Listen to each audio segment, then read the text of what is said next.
Ça fait 60 ans que le peuple palestinien souffre et vous voulez prendre le temps pour analyser.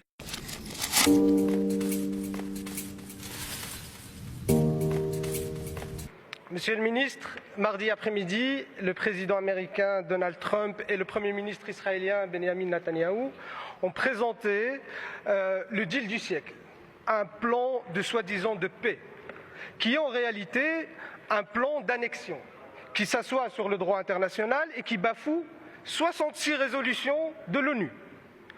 Un plan qui normalise la situation actuelle, la situation de l'occupation qui fait vivre un enfer au peuple palestinien. On peut parler des maisons détruites à coups de bulldozer, on peut parler des millions de réfugiés chassés de chez eux, on peut parler des paysans qui sont chassés de leurs terres, qui est leur seul moyen d'existence, des arbres, des oliviers qui sont détruits, brûlés.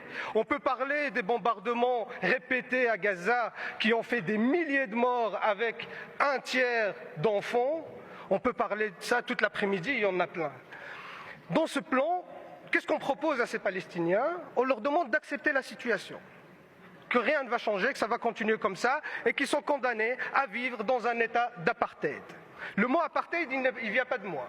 C'est le mot qui a été utilisé dans le communiqué officiel de B'Tselem, qui est une ONG israélienne qui regroupe des avocats, des journalistes, des académiciens et même des membres du Knesset. Et dans ce communiqué, on dit, je cite, « Ce que l'on offre aux Palestiniens en ce moment, ce n'est ni des droits, ni un État, mais un État permanent d'apartheid. » Monsieur le ministre, je vous ai apporté une carte. Voilà la Palestine de M. Trump, qui nous rappelle tristement le Boutistan de l'Afrique du Sud, l'état d'apartheid d'Afrique du Sud. Ça se passe sans commentaire. Monsieur le ministre, vu que vous êtes chargé des affaires étrangères et que vous êtes censé réagir sur des sujets importants, malheureusement et bizarrement, on ne vous a pas entendu sur ce sujet. Du coup, j'aimerais savoir, monsieur le ministre, est-ce que vous condamnez ce plan de monsieur Trump et est-ce que vous allez œuvrer pour le respect du droit international?